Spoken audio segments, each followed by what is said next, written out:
ይህ ሰላም ከሶስቱ ሃይማኖቶች ላይክ የሃይማኖቶች አባት ነው የሚባል አክቹሊ ሶስቱ ብቻ አይደለም ሂንዱይዝምን የሚጨምሩ አሉ። ብራህማ የሚለው ስም አብርሃም ከሚለው የመጣ ነው፣ የብዙሃን አባት ማለት ነው። ሶ ከአብርሃም አስተምህሮት ጋርም የተገናኘ ነው ብለው የሚያነሱት አሉ። ይህ የሃይማኖቶች አባት የተባለው አብርሃም ግን በህይወት ዘመኑ አንድ ተከታይ የነበረችው ሚስቱ ሳራ ብቻ ነች፣ አማኝ የነበረች። የተላከላቸው 3 ሀገር በላይ ቀያይሯል። የተላከላቸው ህዝቦች በሙሉ አልተቀበሉትም፣ አላመኑበትም። ሌላው ታላቁ የተውሂድ ወይም የዳዕዋ ጀግና የሚባለው ኑህ አለይሂ ሰላም ነው። ኑህ 950 ዓመት አላህን ብቻ አምልኩ እያለ የሰበከ ሰው ነው። 950 ዓመት ነው የሰበከ። ይህንን ሁሉ ሲሰብክ ግን ከቤተሰቦቹና አንዳንድ ሰዎች ውጭ ተከታይን አላገኝም። ሶ የነቢያቶች ትልቁ ማለት ነው ተልእኳቸው ምንድነው? መልእክቱን ለሰው ልጆች ማድረስ። በትንሣኤ ቀንም ይጠየቃሉ። ባይዘዊ ሲጠየቁ አማኝ ናችሁ ከሃዲ ተብለው ሳይሆን የሚጠየቁት መልእክቴን አድርሳችኋል አላደረሳችሁም በሚል ነው የሚጠየቁት። ሶ መልእክትን መቀበል አለመቀበል ሳይሆን ትልቁ ፖይንት ያለው ያንን መልእክት እነዛ ተማሪዎች ደርሷቸዋል ወይስ አልደረሳቸውም ነው። ለምሳሌ ልክ አንድ መምህር የክፍሉን ደደብ ተማሪ ማይከታተለውንም ያውቃል፣ የሚከታተለውን ጎበዙንም ተማሪ ያውቃል፣ ግን ይፈትናቸዋል። እኩል ፈተና ያዘጋጃል፣ እኩል ቴስት ይሰጣል። እኩል እንደሚወድቅ እኮ ያውቃል። የሚወድቀውን ሰው እንደሚወድቅ ያውቃል፣ የሚያልፈውን ሰው ደግሞ እንደሚያልፍም ያውቃል ጎበዝ ስለሆነ። ከፈተናቸው በኋላ ግን እንደገና ውጤት ይሰበስባል ማለት ነው። እንግዲህ መምህሩ ያውቃቸዋል፣ ግን ደደቡንም ጭምር አብሮ ነው የሚፈትነው። ይሄ ማለት ምን ማለት መሰለሽ? አሁን ደደቡን በቃ አንተ ስለምትወድቅ አልፈትንህም ይለዋል። ለምሳሌ እንዳንቺ ማለት ነው። እናንተ ግን ስለምታልፉ በቃ እናንተ በቃ ዝም ብላችሁ ለፉ። የሚያልፉትንም አውቃለሁ፣ የሚወድቁትንም አውቃለሁ። የምትወድቁት ወድቃችኋል፣ የምታልፉት አልፋችኋል ቢባል የሚያልፉት አካላቶች አይቃወሙም። የሚወድቁት አካላቶች ግን ይቃወማሉ። ምን ብለው ነው የሚቃወሙት? እንዴ ብንፈተን ኑሮ እኮ እናልፍ እንችል ነበር ይላሉ። ገባሽ? ብንፈተን ኑሮ መሽፈተንከን ብንፈተን እኮ ማለፍ እንችል ነበር። አላህ Subhanahu Wa Ta'ala ልክ እንደዚሁ ነው። መልእክተኛን ኦኬ እነዚህ ሰዎች ስለማይቀበሉ መልእክተኛን አልክም ብሎ ካላከላቸው ማለት ነው። እነሱ የትንሣኤ ቀን ላይ መከራከሪያ ፖይንት ይዘው ነው የሚነሱ። ምን ሚል የመከራከሪያ ፖይንት? ብትልክልን እኮ እንትን ወአለይኩም ሰላም ወራህመቱላህ መልእክተኛ ነብይ ብትልክልን እኮ እናምን ነበር፣ ስላላክልን ነው ያላምን ይላሉ። አላህ ሁሉን አዋቂ ነው፣ ሰው ግን ሁሉን አዋቂ አይደለም። ስለዚህ ሰዎች የሚጠይቁት ከነሱ ሁሉን አዋቂ ካለመሆናቸው አንጻር ነው፣ ከአላህ ሁሉን አዋቂነት አይደለም። አላህም ማስረጃ ምስክር አድርጎ የሚያቀርብባቸው ሰዎች አንደኛ ስለሚረሱ ነው፣ ሁለተኛ ደግሞ ሁሉን አዋቂ ስላልሆኑና የሚያውቁት ነገር ስለሌለ ነው። ሰው በዛ ምክንያት ላይ አላህ Subhanahu Wa Ta'ala ለዛ ነው እኮ በሰሩት ስራ እኮ ኢንቴንሽናቸው ለምን እንደሰሩት እያወቀ ግን ይጠይቃቸዋል። ለምንድን ነው ይህን ነገር ያደረክ ይላል። ልክ ዲያብሎስን ወይም ኢብሊስን እንደጠየቀው ማለት ነው። ለኔ ለፈጠርኩት ፍጥረት ከመስገድ ምን ከለከለህ አለው። ያውቃል እኮ ምን እንደከለከ። ኩራት ይዞት አልሰግድም እንዳለ ያውቃል። ግን ያ የሚናገረው ነገር ለዛ ሰውዬ ለዛ አካል ማስረጃ ይሆናል ማለት ነው። ምን ይሆናል? ቋሚ ማስረጃ ይሆናል።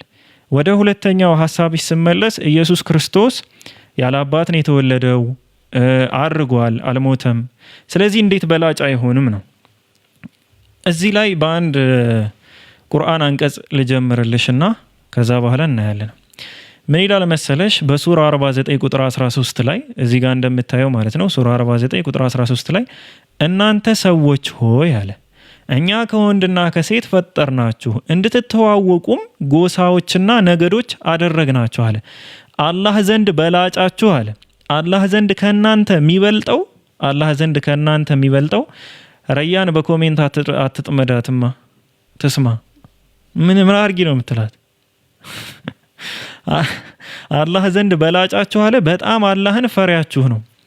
አላህ ዘንድ የሚበልጠው እኮ አላህ በእናንተ ላይ የሰራው ስራ አይደለም፣ እናንተ የምትሰጡት ምላሽ ነው አለ። አላህ ግልጽን አዋቂ ውስጥንም አዋቂ ነው ይላል። ስለዚህ ያለ አባት ተወለደ፣ ያለ እናት ተወለደ፣ ያለ ሴት ተወለደ፣ ያለ ወንድ ተፈጠረ፣ ያ አይደለም በላጭ የሚያደርገው። በላጭ የሚያደርገው ኢሳ አለይሂ ሰላምን ምንድነው? የሱ የሚሰጠው ምላሽ ነው። ለምሳሌ ኢብሊስን አንተ ከመስገድ ምን ከለከለህ? ለፈጠርኩት በእጆቼ ለሰራሁት ለአዳም ከመስገድ ምን ከለከለህ ሲለው እኮ እኔ ከሱ በልጣለሁ እኮ ነው ያለ። እሱን ከጭቃ ፈጠርከው፣ እኔን ግን ከእሳት ነበልባል ፈጠርከኝ። እኔ እኮ ከሱ በልጣለሁ አለ። ፍጥረቱን እንደ መብለጫ አድርጎ አነሳው። ግን ጓል መቀለ እስኪ ልጠይቅሽ፣ አንድ ሚዩትሽን አንሽና ልጠይቅሽ። አይፎንን የሰራውን ሰውዬ አለ፣ አይፎን ስልክ አለ። አይፎን ስልኩን ነው የምታደንቂው ወይስ ሰሪውን ነው የምታደንቂው? ሰሪውን ነው። ስለዚህ የአይፎን ስልክ በዛ ኳሊቲ መሰራት ሙሉ ለሙሉ እንትኑን የሚወስደው አድናቆቱንም ሁሉንም መደነቁን የሚወስደው ሰሪው ነው እንጂ ስልኩ አይደለም ማለት ነው። ኤግዛክትሊ። አዎ ኢሳ አለይሂ ሰላምም ያለ አባት መፈጠሩ የሱ ስራ አይደለም፣ የሰራው አምላክ ነው። ሶ አምላኩን ነው ሙሉ እንትኑን የሚወስደው ይሄ መደነቁንም ብልጫውንም ሀያልነቱንም ሁሉንም ነገር የሚወስደው የፈጠረው አካል አምላክ ነው እንጂ የተሰራውማ እኮ ስሪት እኮ ነው። ጭቃ ሰሪ እኮ እንደዚህ አብክቶ እኮ ሸክላ ሰሪ ማለት ነው። አብክቶ የሆነ ድስጥም ይሰራል ምንም ይሰራል። ሸክላው አይደለም የሚደነቀው የሰራው አካል ነው። ስለዚህ አላህ ሱብሓነሁ ወተዓላ ይኸውልሽ 4 ተአምራዊ ፍጥረቶችን ፈጥሯል በሰው በኩል። አንደኛ ማንን ፈጠረ? አዳምን ፈጠረ። አዳምን ሲፈጥረው በነገራችን ላይ ሴትም ወንድም አላስፈለገውም። ስፐርም ሴልም የለም፣ የሴቷ እንቁላልም የለም፣ ሁለቱም የለም። አዳምን ሲፈጥረው ከምድር አፈር ነው የሰራው ማለት ነው። በሁለተኛ ደረጃ ሔዋንን የፈጠረ። እንግዲህ አዳም ሲፈጠር መላእኮች ነበሩ፣ አጋንንቶች ነበሩ። ከሁለቱም የተለየ ፍጡር ነው አዳም። ያ የተለየ ፍጡር መሆኑ በጣም ዩኒክ ነው፣ በጣም ተአምር ነው ለነሱ። አይተው አያውቁም። በጭቃ የሆነ ፍጥረት ሰው የሚባል በጭቃ ሲሰራ አይተው አያውቁም። ሁለተኛ ፍጥረት ደግሞ ማናት? ሔዋን ነች። ሔዋን ስትሰራ ደግሞ ለሁሉም ተአምር ነች። አንደኛ መላእኮች ከብርሃን ተፈጠሩ፣ ዩኒክ ናቸው። ሁለተኛ ጅኒዎች ከእሳት ነበልባል ተፈጠሩ፣ እነሱም ዩኒክ ናቸው። ሶስተኛ አዳም ያለ ወንድ ያለ ሴት ተፈጠረ፣ እሱም በጣም ዩኒክ ነው። በአራተኛ ደረጃ ማን ተፈጠረች? ሔዋን ከምን? ከወንድ ብቻ ያለ ሴት ተፈጠረች።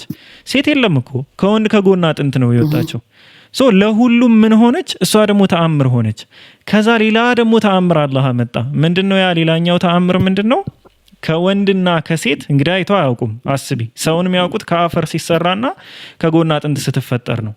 ግን ከወንድና ከሴት ስፐርምና እንቁላል ከሚባል ነገር ደግሞ የአዳምና የሔዋንን ልጆችን ፈጠረ። ያ ራሱ ተአምር ነው። እና አቤል መጡ። ለምን አያውቁም? አሁን ከዛ በፊት መላእኮችም አያውቁም፣ ማንም አያውቅም። ከዛ በዚህ መንገድ እኛ ተራባን። እኛ በዚህ መንገድ መራባታችን ከወንድና ከሴት ከሁለቱም መፈጠራችን የመጀመሪያዎቹ የአዳምና የሔዋን ልጆች ተአምር ይሆናል ማለት ነው። የመጨረሻው ደግሞ አሁን ሔዋን ያለ ሴት አይደል የተፈጠረችው? ከወንድ ብቻ ጓር መቀለ ሔዋን የተፈጠረችው ከአዳም ነዋ። ሴት የለችም ሔዋንን ለመፍጠር። የእሷ ተቃራኒ ደግሞ ፍጥረት አለ። አዎ ተቃራኒው ፍጥረት ማን ነው? አራተኛ ፍጥረት ከወንድ ብቻ ያለ ሴት የተፈጠረችው ሔዋን አለች። ከሴት ብቻ ደግሞ ያለ ወንድ ማን ተፈጠረ? ኢሳ ተፈጠረ። ታዲያ ሔዋን ከሴቶች ሁሉ ትበልጣለች እንዴ? አትበልጥም እኮ። ከአራቱ ሴቶች ውስጥ በጣም በላጭ የተባለችው መርየም ነች። እሷም በስራዋ ማለት ነው።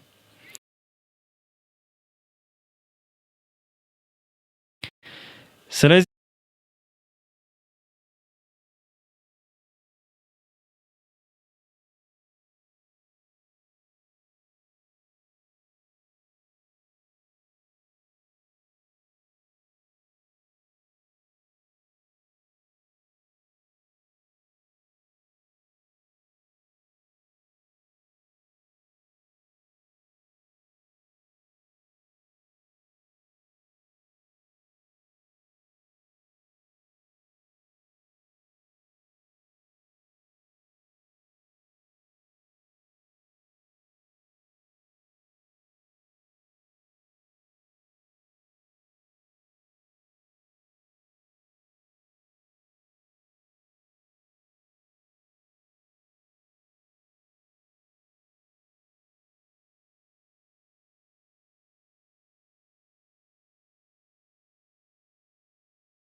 ሁሉ ጎሳ መካከል ደግሞ በላጭ ማለት ምን አይነት ሰው ነው አለ አላህ።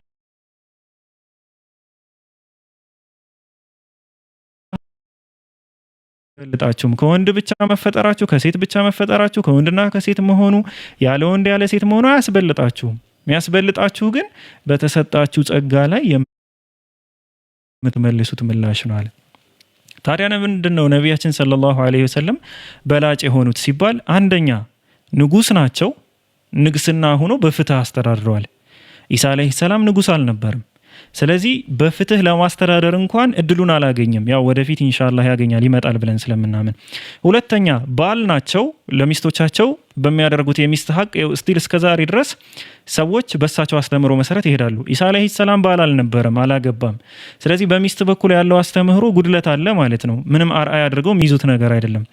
ሶስተኛ ደግሞ አባት ናቸው። ለልጆቻቸው ምን አይነት አባት እንደሆኑ አስተምረው አሳልፈዋል። እንክብካቤያቸው ኢሳ አለይሂ ሰላም አልወለደም፣ በዚህ ዙሪያ ላይ የሰራው ስራ የለም ማለት ነው። አራተኛ ደግሞ ልጅ ናቸው። እንደ ልጅ ደግሞ አሳዳጊዎቻቸው ላይ ኢቨን ኡሙ አይመን የምትባል ባሪያ ነቢያችንን ሰለላሁ ዐለይሂ ወሰለም ያሳደገች ያጠባች እሷን ሳይቀር ሁለተኛ እናቴ እስከ ማለት ድረስ ማለት ነው ትልቅን ክብር ደግሞ ሰጠው አሳይተዋል። ስለዚህ ከነዚህ ነገራቶች አንጻር ይህን ሁሉ ባይዘው ያደረጉት በ23 ዓመት ነው ያሳዩት።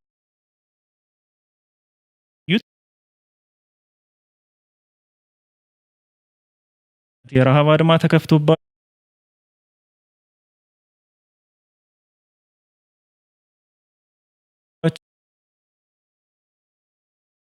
ነገር የለም እስከ መዲና ተሰደው እስኪሄዱ ድረስ በጧይፍ ያንን ሁሉ ሲያሳልፉ ምን አይነት ትዕግስት ነበራቸው። አይሽ አላህ Subhanahu Wa Ta'ala የሚያበላልጥሽ ምንድነው? አንቺ በምትሰጪው ምላሽ የሚደርስብሽ መከራ እኮ አለ፣ ግን ምንድነው የምትሰጪው ምላሽ? ምን አይነት ትዕግስትን ነው ያሳለፉ ሲባል እሳቸው ካሳለፉት ትዕግስት አንጻር ማለት ነው በላጭ ሆነው ይገኛሉ። እነዚህም በኩል ግን ስታይ አይደለም እኛ ሙስሊሞች ይቅርና በዓለማችን 100 ተጽዕኖ ፈጣሪዎች ስም ዝርዝር ያው የክርስቲያን ነው አዘጋጁ ሚካኤል ሃርት ነው የሚባለው። ብቻ 100 ተጽዕኖ ፈጣሪዎች ውስጥ በአንደኛ በቁጥር 1 ደረጃ ያስቀመጡት ነቢያችንን ሰለላሁ ዐለይሂ ወሰለም ናቸው። ለምን ሲባሉ ነቢያችን ሰለላሁ ዐለይሂ ወሰለም ወይም ነብዩ መሐመድ በሁሉም ካራክተር ላይ እንደ ምሳሌ መያዝ ይቻላል። ለምን ንጉስም ሆነው ነበር፣ ተመሪም ሆነዋል፣ ደሃም ሆነዋል፣ ሀብታም ሆነውም አሳይተዋል። በእነዚህ ሁሉ ሰዎች ሊከተሏቸው ይችላሉ። አባትም ሆነዋል፣ ሚስትም ሆነዋል፣ ልጅም ሆነዋል፣ አሳልፈዋል የልጅነት ጊዜያቸውን ምናምን። ኢሳ አለይሂ ሰላምን ለምሳሌ አሁን እንደ ልጅ እስኪ አርአያ ልውሰደው ብለሽ ብትወስጂ ኢሳ አለይሂ ሰላም እንግዲህ ልጅ ነበረ። የምታገኙ ታሪክ የ30 ዓመት ታሪኩን የለም፣ የትም አታገኙም። 30 ዓመት ሙሉ ሲኖር ምን አይነት ሰው ነበር አታገኙም፣ ታሪኩን የለም። በመጽሐፍ ቅዱስም አታገኙም፣ በምንም ቁርአን ላይ እንዲያውም የልጅነት አንዳንድ ፓርቱ ተዘግቧል፣ መጽሐፍ ቅዱስ ላይ የሌለ ማለት ነው። አታገኙም ታሪኩን። የ3 ዓመት ታሪኩ ብቻ ነው የሚገኝ፣ 3 ዓመት ታሪኩ። ስለዚህ 30 ዓመት ሲኖር ምኑን ነው እናቱን ራሱ ኢቭን መጽሐፍ ቅዱስ ላይ አንቺ ሴት እያለ ሲያወራት ነው የምናየው። አንቺ ሴት ብሎ ይጠራታል። አሁን በዚህ ጊዜ እናትሽን አንቺ ሴት ብትይ ሌላ መከራ ነው። እንግዲህ በሰዓቱ ጥሩ ይሁን መጥፎ ይሁን አላውቅም፣ ግን ቁርአን ላይ ምንድነው የሚለው? እምቢተኛም ትዕቢተኛም አላደረገኝም ነው የሚል፣ በእናቱ በኩል ማለት ነው። ለእናቴ እምቢተኛም ትዕቢተኛም አላደረገኝም ነው የሚል። ክብር የነበረው ሰው እንደነበረ ተገልጿል ቁርአን ላይ። በስም በመጠቀስ ኢሳ አለይሂ ሰላም ቁርአን ላይ 27 ወይም 25 ጊዜ ተጠቅሷል ከአዳም ጋር እኩል። ነቢያችን 4 ጊዜ ነው የተጠቀሱት፣ ሙሐመድ በሚለው 1 ጊዜ ደግሞ አህመድ በሚለው ተጠቅሰዋል። በአጠቃላይ 5 ጊዜ ማለት ነው። ሙሴን ብትወስጂ አይ ቲንክ ከ300 በላይ ወይ ከ150 ጊዜ በላይ ተጠቅሷል ሙሴ በስም በመጠቀስ ማለት ነው። እንግዲህ ከዚህ ካለው አንጻር ሁለቱን ሚስት ያልከውን ረስቸዋለሁ እዩና፣ አሁን ያልገባሽ ፖይንት ካለ ከአነሳውት ላይ ማለት ነው መቀጠል ትችላለሽ።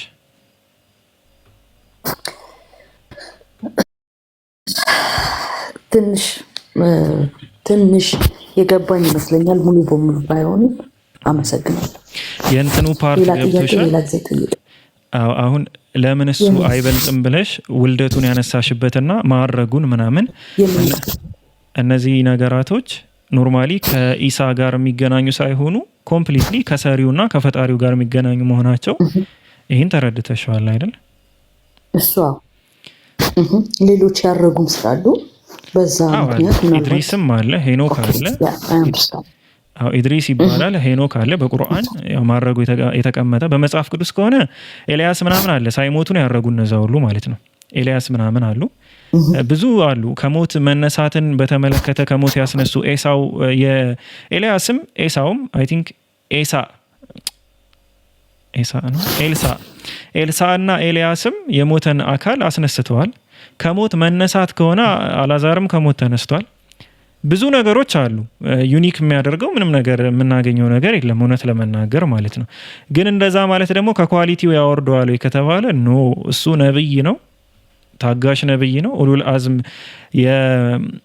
የታላቅነት ባለቤት ከሚባሉት ሰዎች ውስጥም የሚመደብ ነብይ ነው፣ ታላቅ ነብይ ነው። ወደፊትም ደግሞ ብዙ ነገራቶችን ያመጣል ብለን የምናስበው፣ ያመጣል ስልሽ ምድር ላይ ይመለሳል፣ እንደ ፍትሃዊ መሪ ሆኖ የአማኞችን ግሩፕ ይመራል ብለን የምናምንበት ሰው ነው ኢሳ አለይሂ ሰላም ማለት ነው። አዎ ይመጣል ብለን እናምናለን። የትንሣኤ ቀን ምልክት ሆኖ ይመጣል ከአንቲክራይስት በኋላ ማለት ነው። ከዛ አንቲክራይስትን ይገላል። ከዛ በኋላ አሁን ባለው በቁርአን ሸሪዓ ወይም ህገ መንግስት ዓለምን በፍትህ ያስተዳድራል ብለን እናምናለን። ከዛ በኋላ እንደ ማንኛውም ሰው አላህ Subhanahu Wa Ta'ala ኩሉ ነፍሲን ዛኢቀቱል መውት ብሏል። ማንኛውም ነፍስ ሞትን ቀማሽ ነች ብሎ ተናግሯል። ስለዚህ ያንንም ሞት ያው ይቀምሳል ማለት ነው፣ ወይም ደግሞ ይሞታል ማለት ነው። ግን ከመሞት ምን ባዛት አንቲክራይስት ይገድላል ማለት አንቲክራይስት የሚባል አለ የሚነሳ። ይሄ ሁሉ የምታያቸው መስመሮች ላይክ ኤአይም በዩ ሶሻል ሚዲያም በዩ መደላድሎች ናቸው። ለማን መደላድሎች ናቸው? ለአንቲክራይስት ወይም ጸረ ክርስቶስ ሐሳዊ መሲህ ብለን የምናስበው አለ። ወደ 70 ሺህ የሚጠጉ ከኢራን የሆኑ አይሁዶች የሚከተሉት ማለት ነው፣ የእምነት ካባ የለበሱ አይሁዶች። እኛ ጸረ ክርስቶስ እንለዋለን፣ አይሁዶች ደግሞ መሲሃችን ብለው ይጠብቁታል። በክርስቲያንም ደግሞ አንቲክራይስት ነው የሚባለው። እሱ ይመጣል። እሱ ሲመጣ ትልቅም ፈተና ነው የሚያደርሰው ምድር ላይ። ለዛ መደላድል ነው የምታያቸው ኢሉሚናቲ የሚባለውን ግሩፕ ብታይ፣ ይሄ ዓለም ላይ የምታያቸው በሃይማኖት የሚደረጉ ጦርነቶች፣ ዓለምን ወደ አንድ መንደር ማምጣት የሚባለው ይሄ ኒው ወርልድ ኦርደር የሚባለው ይሄ ዓለምን አንድ ሰፈር የማድረግ ሂደት፣ እነዚህ ሁሉ ለሱ መደላድል መንገድ መጥረጊያ ናቸው። በዛ የመጨረሻ ጊዜም የሃይማኖት ጦርነት ይነሳል። የመጨረሻው ጦርነት የሱ መምጫ ማለት ነው። መነሻውም ደግሞ ጄሩሳሌም ነው አሁን የምታየው ማለት። እነዚህ ሁሉ በትንቢት የተቀመጡ ናቸው። የአረቦች ሀብት ማማ ላይ መውጣት በነዳጅ አማካኝነት ማለት ነው። አሁን ነቢያችን ሰለላሁ ዐለይሂ ወሰለም የተናገሩት ትንቢት ነው። ይህ ሁሉ ሀዲስ ላይ የተቀመጠ ነው። ቢያንስ ከተጻፈ እንኳን 800 ዓመት በላይ ነው ከተጻፈ ነው። 800 አልኩ 1200 ዓመት በላይ ማለት ነው። በጽሁፍ እንኳን ከተላለፈ እኛ ጋር እነዚህ ሁሉ ትንቢቶች አሉ። ከነዚህ በኋላ ላይክ የኤፍራጥስ ወንዝ መድረቅን ጨምሮ ማለት ነው ይመጣል። እንግዲህ መሲሁ ደጃል ይመጣል። ነገሩ ሲመቻችለት ይወጣል። መልካም መካሪ መስሎ ነው የሚመጣ። ያው ሃይማኖትን በሰላም የሚያስተምር አይነት መስሎ እንደ መምህር ይተዋወቅና መጨረሻ ላይ ራሱን አነል መሲህ ብሎ ይሰይማል ማለት ነው። መሲሁ ነኝ ብሎ ይሰይማል። ያው መሲሁ አምላክ ነው ብለው የሚያምኑ አካላቶችም ስላሉ የእነሱን ኦዲየንስ ወደ ራሱ መውሰድ ስለሚፈልግ እኔ አምላክ ነኝ አሁን ተገልጬ ነው ይላል። ብዙ ታሪኮች አሉ የትንሣኤ ቀን ምልክቶች ተብለው ከሚነገሩ ውስጥ። ከሱ በኋላ ነው ኢየሱስ ክርስቶስ የሚወርደው። ከዛም መሲሁን ከገደለ አንቲክራይስትን ከገደለው በኋላ መህዲ አለ። መህዲ የትናንሽ ምልክቶችና የትልልቅ ምልክቶች አካፋይ ነው። መሀል ላይ መህዲ የሚባል የሙስሊም ንጉስ አለ የሚመጣ የሚጠበቅ ማለት ነው። በሱ ስር ሆኖ ነው ሙስሊሞች ከኢአማንያን ጋር ውጊያ የሚከፍቱ። ያው በደጃል ሰዓት ላይ ክርስትናና እስልምና የመቀራረብ አድቫንሳቸው ከፍተኛ ነው። በአንቲክራይስት ሰዓት ማለት ነው። አይሁዶች ነው የመካድ እድላቸው ከፍተኛ የሚሆነው አይሁዶች ነው። እንዲሁም ደግሞ አንዳንድ ክርስቲያኖችም ይኖራሉ። በአንቲክራይስት መስመር እንግዲህ በዚህ መንገድ ይመጣል ማለት ነው። ኢሳ አለይሂ ሰላም ይመጣል። ከዛ በኋላ 40 ዓመት ይኖራል ምድር ላይ። ያው 40 ዓመት የሚለውን ካለፈው እድሜው ጋር ተጨምሮ 7 ዓመት ነው የሚል ነገር አለ። ራሱን የቻለ 40 ዓመት ነው የሚል አለ። ብቻ 40 ዓመት ካስተዳደረ በኋላ እንደ ማንኛውም ሰው እሱም ይሞታል ማለት ነው። ይሄ ዝም ብለሽ ዓለምን ሙሉ ነው የሚያስተዳድረው 40 ዓመት ሙሉ። አንድ ህዝብ እኮ ይሆናል። አሁን ራሱ ዓለምን ሙሉ ማለት እንችላለን።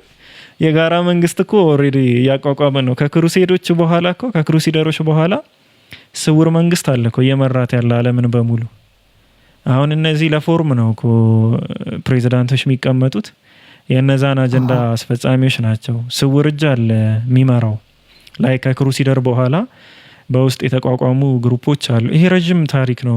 ኖርማሊ ወደ ኒው ወርልድ ኦርደር ኮንሴፕት ስትመጪ አብርሃሚክ ሪሊጅን ሲባል ለምሳሌ ዱባይ ላይ የተገነባው ሶስቱ ክርስትና፣ እስልምናና ይሁድ ሶስቱ በአንድ ላይ ማለት ነው አንድ አብርሃሚክ ሪሊጅን ተብሎ ሶስቱን አንድ የማድረግ ታላላቅ ሃይማኖቶች ስለሆኑ እንደዚህ አይነት ሂደቶች አሉ።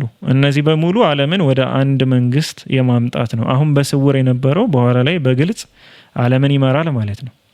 ከዛ በኋላ ኢሳ አለይሂ ሰላም ደግሞ የአማኞች መሪ ሆኖ መጥቶ ያው ይዋጋል። ልክ ሁለተኛው የዓለም ጦርነት ላይ ትልልቅ ሚና የነበራቸው እነ ሜሶፖታሚያ ምንድነው ራሽያ ምናምን እንደነበሩት ሁሉ ልክ እንደዛው መጨረሻ ላይ ደግሞ ግሩፑ ከሁለት ነው የሚከፈለው። አንደኛ የአማኞች ግሩፕ ነው፣ የነ መህዲ ምናምን ግሩፕ ነው። ሁለተኛው ደግሞ የደጃል ግሩፕ ነው። ለዛ የደጃልና የነዚህን ግሩፕ ማምጫ ግን አሁን ላይ የሃይማኖት ጦርነት ይነሳና ሰውን ከሁለት ግሩፕ ቀስ በቀስ ይከፍሉታል ማለት ነው። አሁን እየሆነ እንዳለው ለምሳሌ የእስራኤል ደጋፊ አለ፣ የፓለስታይን ደጋፊ አለ።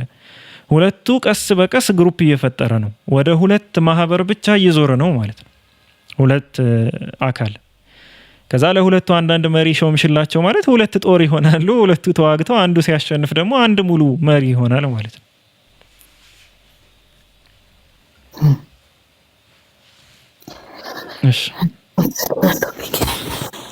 እሺ ባለ መቀለ እሺ ክርስቲያኖች ካላችሁ ሪኩዌስት ላኩ። ፋሩቅ አይ ቲንክ አለህ። ፋሩቅ ካለህ ኦሬዲ ደርሷል ቪዲዮ። ፋሩቅ አለ?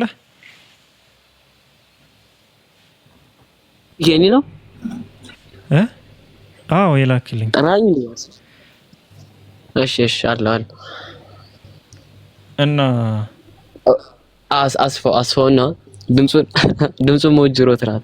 ድምፁ በጣም ከፍ አድርገው ድምፁ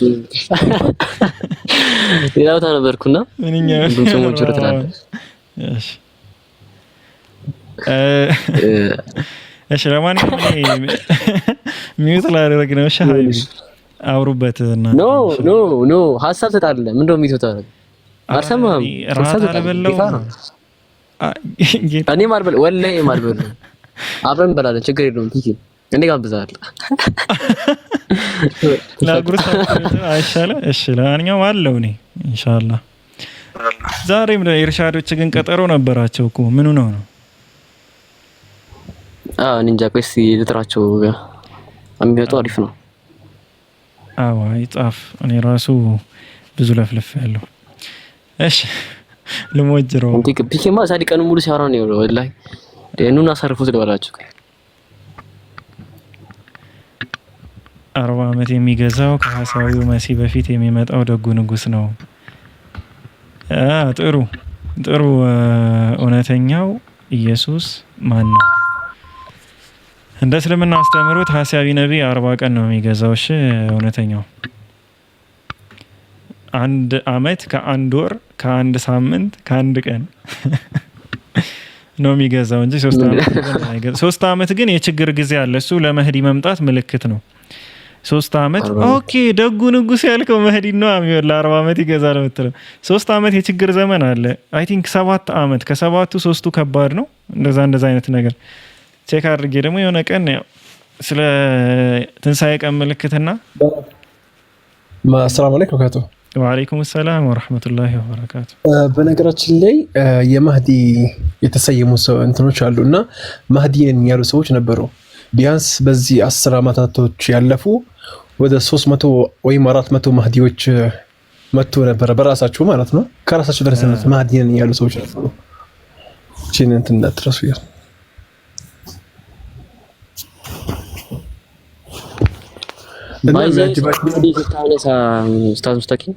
ስለ አንቲክራይስት ቅድም ስታወራ ነበር አይደል? ፒኬ ስለ አንቲክራይስት ስታወራ ነበር ስለ ደጃል እና በጣም መሳጭ ታሪክ ነው ወላሂ። በጣም ነው ደስ የሚለኝ ስለ ደጃል እና ስለ መህዲ ምናምን የሚነሱ ታሪኮችን ብታያቸው አሪፍ ነው። ደስ የሚለኝ ማለት ታሪኩ ነው ወይስ እንት ነው?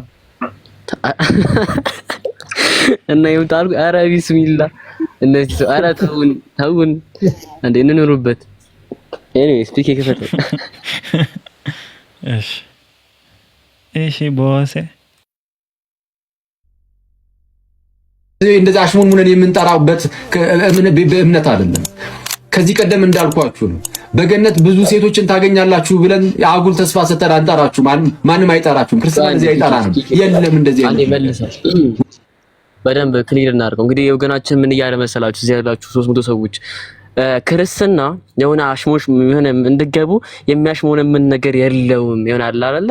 ገንዘብ ይሰጣችኋል፣ ይሄ ነገር አላችሁ፣ የሆነ የውሸት ተስፋ የሚሰጥ እምነት አይደለም ክርስትና ይሄ ነገር እያለ ነበርና እና አዳምጠውና እስልምና ላይ ያነሳውን ነገር እንመልሳለን። አክቹሊ እስልምና ላይ እውን እሱ እንዳለው አለው የሚለውን እንመልሳለን። ነገር ግን እውን ክርስትና እንደዛ አይደለም ወይ የሚለውን ደግሞ አንድ ነጥቦችን እናያለን። በመጀመሪያ ፈርስት ፕሌስ ሰው ምን ታደርገዋለህ? ፒኬ አሁን ድምጹን ከፍ አድርጎ ስል እየሰማኝ አይደለም። ድምጹን ዘምረውና መጀመሪያ አድርገው ድምጹን ከፍ አድርገው እንዲሰማው። እየተሰማ አይደለም እንዴ? እኔ ጋር እኮ ኤርፎን ስለሆነ በጣም እየጮህብኝ ነው እንትን ያልኩት። አይ ቲንክ አንተ ጋር ከፍ አለ ጆሮህን ወይ አሳድጋታ ትንሽ ነው አብኩ ነው ክርስትና ባይዘይ እንደዚህ አሽሙንሙነን የምንጠራበት በእምነት አይደለም።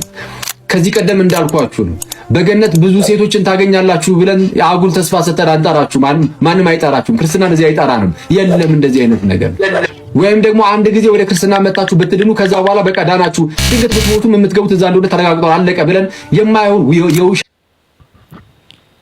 ያዘው እዚህ ጋር ፒኬ ስንነሳ መጀመሪያ እስልምና የሆነ አሽሞንሙኖ ምናምን የሚጠራን እምነት አይደለም። እሱ ያለው ክሌም በጣም የውሸት ክሌም መሆኑን ማወቅ አለባችሁ። እንደው ሰው ይሰማኛል ብሎ እንኳን የማያፍር ሰው ነው ይሄ ሰውና በእውነቱ ያሳዝናል። ከሰው የሚሰማኝ ሰው እንኳን ያጣራል ወይም ብሎ የሚያይ አይደለም። እስቲ አንድ ሰው እስልምና ላይ ይሄ ስላለ ነው ብሎ የሚሰብክ ሰው የለም። ኦኬ ዳዕዋ ሲያደርግ እስልምና ላይ ጀነት ስገቡ እንዳለ ያለ የሚሰብክ አይደለም ሰው ያለው። እስልምናን ስንሰብካችሁ እኛ ስንጠራችሁ ተውሂድን እየሰበከ ነው የምንጠራችሁ። ኦኬ ያ ብቸኛና አንድ ወደ ነው አምላክ ነው የምንጠራችሁ እንጂ ስለከሰለማችሁ ይሄን ታገኛላችሁ ምንም የሆነ ጋራንት አድርገናላችሁ አይደለም እናስገባችሁ። ወደ እስልምና ስናስገባችሁ እኛ ወደ እስልምና ስናስገባችሁ ተውሂድን ሰብከናቸው ነው። አንድ ሙስሊም የሆነ አካል ብትጠይቁ እስልምና ለምን ገባ ቢባል ጀነቱ 72 ሚሊዮን ስለማገኝ የሚላችሁ አንድ ክርስቲያን የለም። ወደ እስልምና የተቀየረ ለምን ነው ብትሉት ግን ፍጥረተ ዓለሙን የፈጠረውን ኢየሱስንም ሆነ ማርያምን እንዲሁም ደግሞ አዳምን፣ አብርሃምን፣ ይስሐቅን፣ እስማኤልን፣ ዮሴፍን፣ ሙሴን የፈጠረውን አንዱን አምላክ ለመገዛት ነው እስልምና ውስጥ የገቡትን የሚላችሁ እንጂ እስልምና ውስጥ 72 ሚሊዮን ስላለ እሱን ፈልጌ ነው እስልምና ውስጥ የገባሁት የሚል አንድም ወደ እስልምና የመጣ ክርስቲያን የለም። ይሄ በጣም የወረደ ክሌም ነው። አንድ ሁለተኛ ደግሞ በእስልምና ዘንድ 72 ሚሊዮን አይደለም የሚለው በጣም የውሸት ንግግር ነው። ኦኬ ምንም አንድ አውተንቲክ የሆነ ሰሂህ ሐዲስ የለም። 72 ሚሊዮን በገነት የሚል ይሄ እናንተው ንግግር ነው። ለራሳችሁ ያዙት ይሄን ንግግራችሁ at first place አንድ ዳዒ ወደ እስልምና የሚጠራ አንድ ሰው እስልምና ከገባችሁ በገነቱ 70 ታገኛላችሁና ኑ ግቡ ብሎ የሚጠራ የለም። እስልምና ስጋዊ እምነት አይደለም። እስልምና መንፈሳዊ ህይወት ነው። በዚህ ጉዳይ ላይ ፒኬ አንድ መልስ ሰጥቶበታል እንደውም ዩቲዩብ ላይ ማለት ነው በዚህ ሰውዬ ላይ እስልምና ስጋዊ እምነት አይደለም። እስልምና መንፈሳዊ የሆነ እምነት ነው። ወደ እስልምና ስገቡ ወደ እስልምና ከገባችሁ አንዱን አምላክ በብቻዬን ትገዛላችሁ፣ ድህነትን ታገኛላችሁ ብለን ነው እኛ የምንጠራችሁ። ወደ እስልምና ከገባችሁ ያለፈው ወንጀላችሁ ይማራል ብለን ነው የምንጠራችሁ። እስልምና ላይ ምን አለ? ተውሂድ አለ። እስልምና ላይ ምን አለ? ያልተበረዘ መጽሐፍ አለ። እስልምና ላይ ምን አለ? ስትሪክት የሆነ ሞኖቲዝም አለ ከሌሎች እምነት የሚለይበት። እስልምና ላይ ምን አለ? የአምላክ መለኮታዊ ባህሪያት የሚከበሩበት እምነት ነው እስልምና ማለት። ስለዚህ እኛ አንድን ክርስቲያን ስንጠራው አምላክ አንድም ሶስትም ነው ከማለት ውጣና አምላክ አንድ ነው ተቀበል ነው የምንለው። እኛ አንድን ክርስቲያን ስንጠራው ፍጥረት ዓለሙ ጠቅላላ የፈጠረው ፈጣሪ ፍጡር ሆነ ከማለት ውጣና ከዚህ አጋንንታዊ ሃይማኖት ውጣና እስልምና ተቀበል ብለን ነው እንጂ የምንጠራው። እስልምና ከገባ በገነቱ 70 ሚሊዮን ታገኛለህ ብሎ የሚጠራ አንድ ዳይ አታመጣልኝም። አንድም ሰውም ይሄን ጋራንቶ ይሄን ተመኝቶ የገባ አንድም ክርስቲያን የለም። አክቹሊ እንደው በእውነቱ አንድም ሰው አታመጣም። ስለዚህ እንደው የሚሰማኝ ሰው ትንሽ እንደው ይጠይቃል እንኳን ብሎ የማያስብ መሆኑ በእውነት ያሳዝናል። ክርስቲያኖች እንደው እንደዚህ ባትሉ ታስቡ ክርስቲያኖች ካላችሁ እስልምና ይሄን አይደለም ጋራንት። እስልምና በዚህ አይደለም እስልምና አታላይነት አይደለም በነገራችን ላይ እንደሌሎቹ እንደ ፕሮቴስታንቶቹም የሆነ ዱቄት ነገር እየሰጠ ምናምን የሚያታልልበት አይደለም። እስልምና ትሩዝ ሪሊጅን ነው ወይ ኤፒክ ይቀጥል ኖ አይ ጀዛከላ ሀይቢ አብዛኛውም ነገር ብለዋል። ከዚህ በፊትም እንደዛ ሲል ሰምቼዋለሁ። ትዳር የለም ምናምን የሆነ አጸያፊ ነገር አስመስሎ ሲናገር ሪያክት ሰርቼበት ነበረ ቪዲዮ አይመስላችሁም ጋይስ? አይመስላችሁ? የእሱን ፓርት በጣም ነው የሚያስቀኝ ባየሁት ቁጥርና ሀረካት እየሰራ ምናምን እንትን ያለው ነገር ነበር። ለማንኛውም አሁን ፋሩቅ እንዳለው ሆኖ ማለት ነው እንዳለው ሆኖ ምንድነው በዚሁ ግን እንደዚሁ በነጻት እንትን አትሉም። ለማንኛውም እስልምና ዝም ብሎ እዚህ አፍ ላይ የምናወራው ነገርም ሳይሆን አንድ ሰው ወደ እስልምና ሲገባ የዓለማትን ጌታ አላህ Subhanahu Wa Ta'ala አምልኩ ብሎ እንዳለ ሆኖ ይሄም እንዳለ ሆኖ የሚሰጡን ደግሞ ጸጋዎች አሉ። በዚህ ይህን በማምለካችን በመገዛታችን አላህ Subhanahu Wa Ta'ala በመታዘዛችን ደግሞ የምናገኛቸው ጸጋዎች አሉ። እናንተ ምን አላችሁ ነው? በመጀመሪያ እናንተ ምን ላይ ቆማችሁ ምን አለን ብላችሁ ነው ይሄን ነገር መስበኩንኛ? ትንሳኤ ራሱ እኮ የላችሁም። እኔ በጣም ብዙ ጊዜ ነው ደጋግሜ የምናገረው ክርስቲያኖች ትንሳኤ የላቸውም። ትንሳኤ የሞተ አፈር የሆነ የሞተ አካል የለም፣ አይነሳም። እነሱ ሰዎች መንፈሳዊ ህይወት ላይ ነው የሚኖሩት። ትንሳኤ የሚባል ነገር የለም። የሙታን መነሳት የሚባል ነገር የለም። አዲስ አካል ነው የሚገጠምላቸው። ምንም ትንሳኤ የሌለበት ሃይማኖት ላይ እንዴት ነው ከትንሳኤ በኋላ በጀነትና በጀሃነም ያለ ጸጋ እያሉ ሊያወሩን የሚችሉት ነው? በመጀመሪያ ስለ ጸጋ ለማውራት እኮ በመጀመሪያ ደረጃ ትንሳኤ ሊኖራችሁ ይገባል። የሙታን ትንሳኤ የሚባል ነገር እኮ መኖር አለበት። አንደኛው ያ ነው። ሁለተኛ እኛ አላህ Subhanahu Wa Ta'ala እንዲሁ ዝም ብሎ ለጭፍን እንዲህ ተከተሉ እንደዚህ አምጡ የሆነ እኮ እንትን መንግስተ ሰማይ የሚባል ነገር እኮ አለ ይገባል፣ እንደዛ አይነት ነገር አይደለም ያለ። ምን እንደምናገኝ ሁሉ ነግሮናል። ካሉ ጸጋዎች ውስጥ በጣም በጣም ትንሿን ነገር አሳውቆናል። ቢያንስ እኛ የምናውቀው ዓለም ላይ ነው የምንሄደው። የሚሰጡን ጸጋዎች ከምናስበው ከምንጠብቀው በላይ ቢሆኑም ግን የተነገሩን ነገሮች አሉ። ስጋዊ ጸጋ ላይ ተንጠለጠላችሁ እዚህ ምድር ላይ የምትሰሩ ስራ አልበቃ ብሎ ማለት ነው። እናንተ እዛ ስለማታገኙት ነው ከዚህ በዝሙት ያላችሁ። በነገራችን ልድገምላችሁ አንድ ነገር። ጀነት ላይ አናገኝም ብላችሁ መጽሐፋችሁ ላይ አለ። ራእየ ማርያም ላይ ምናምን አለ። ከፈለጋችሁ ከፍቼ ያሳያችኋል። የባለ ትዳር አልጋ ሁሉ አለ፣ ምግብ አለ፣ ብዙ ነገር አለ። ግን እናንተ ግን በእምነታችሁ አናገኝም ብላችሁ ስለምታስቡ እዚህ በስንቱ ነው የምናወራ? ስለ ጢንዚዛው እናወራ፣ ስለ ስንት ነገር እናወራ። ይሄ ሁሉ እኮ እዛ ስለሌለ እዚህ ጣጣ ልጨርስ ነው። ምንድነው የሆነ የነጮች መዝሙሪውን ዘፈን ነበር፣ የነጮች ልበል የአፍሪካውያን ፕሮቴስታንቶች ገነት ላይ መጠጥ ስለሌለ እዚህ እንጠጣ የሚል እንግሊዘኛ በጣም የምትገርም መዝሙር ነበረችና ከቢራ ጋር እንጠጣ እዚሁ ጓደኞቻችን ጋር ቢራ እንጠጣለን። ለምን መንግስተ ሰማያት ቢራ ስለሌለ ከዚሁ እንጠጣለን እያሉ የዘመሩት ማለት ነው። እናንተ ተስፋ የላችሁም እዛ አናገኝም ብላችሁ ስለምታስቡ ከዚህ እንደፈለጋችሁ ትሆናላችሁ። እኛ ግን ከሚሰጡን ጸጋዎች ውስጥ ትልቁ ጸጋችን አላህ Subhanahu Wa Ta'ala አምላካችንን ማየት መቻል ነው። አላህ Subhanahu Wa Ta'ala ለዛ ጊዜ ይወፍቀን ያብቃንና አምላካችንን ማየት ነው። መንፈሳዊ ጸጋዎች አሉ ብዙ የተዘረዘሩ። የነቢያት ጉርብትና አለ፣ ቤተሰባዊነት አለ። በጣም ብዙ መንፈሳዊ ጸጋዎች አሉ እዛ የምናገኛቸው። ከነዛ ውስጥ ትልቁ የቱንም የማይወዳደረው አላህ Subhanahu Wa Ta'ala ማየት ነው። እሱን ከማየት በላይ ጸጋ የለም። ለምን? በማየታችን ብቻ ውበታችን የሚጨምር አምላክ ስላለን ነው። ፊቶች ያበራሉ የተባለው አላህ Subhanahu Wa Ta'ala ተመልካቾች ስለሆኑ ነው። አላህን የሚመለከቱ ፊቶች የሚያበሩበት ሃይማኖት ውስጥ ነው ያለ ነው። እናንተ ምን አላችሁ? እስኪ ገነታችሁ መንግስተ ሰማያችሁ ላይ እስኪ ንገሩንና አጓጉን እስኪ ብንል መንፈሳዊም ስጋዊም ጸጋ የምትጠቅሱት ከሁለት ነገር እንኳን አይዘልም። ከሁለት ነገር ከኢየሱስ ክርስቶስ ጋር እንኖራለን። እንዴት ነው የምትኖሩት? አታውቁትም እኮ። እንዴት ነው የምትኖሩት? እንዴት ኑሯችሁ ምን ይመስላል? በቃ እንዴት ነው የምትኖሩት? ምን አለ እዛ? ስግደት አለ፣ አምልኮ አለ። ምንድን ነው የምታደርጉት? ለመስገድ ነው እንደገና ወደ ገነት ገብታችሁ? እንዴት ነው የምትኖሩት? ንገሩን እስኪ። እና ምንም የምታነሱት ነገር የለም።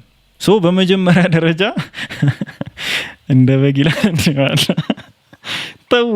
ተዋ አምሩና አሁን እኔ እዘምረዋለሁ እንደዛ ስትሉ ጥሩ አይደለም። ስለዚህ በመጀመሪያ ደረጃ የሆነ ነገር ለመቃወም የተገለጸ ነገር መኖር መቻል አለበት። ከኛ የባሰ ይሁን እዚህ ምድር ላይ ከምትኖሩት ህይወት የባሰ ይሁን ምንም እኮ አታውቁትም። ለማታውቁት ህይወት መጣችሁ እኛ ጋር የተገለጸው ነገር መቃወም። መጀመሪያ አውቁት። ለመቃወም ምን እንደተዘጋጀላችሁ ማታውቁ ሰዎች እኛን ለምንድን ነው የምትቃወሙን?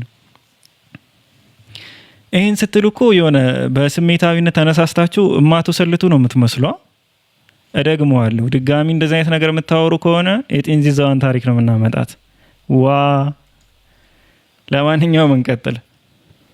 ያ ፒኬ እዚህ ላይ ግን አንድ ሀሳብ ልስጣችሁና በዚህ ጉዳይ ላይ አንድ ሀሳብ ልስጣችሁ።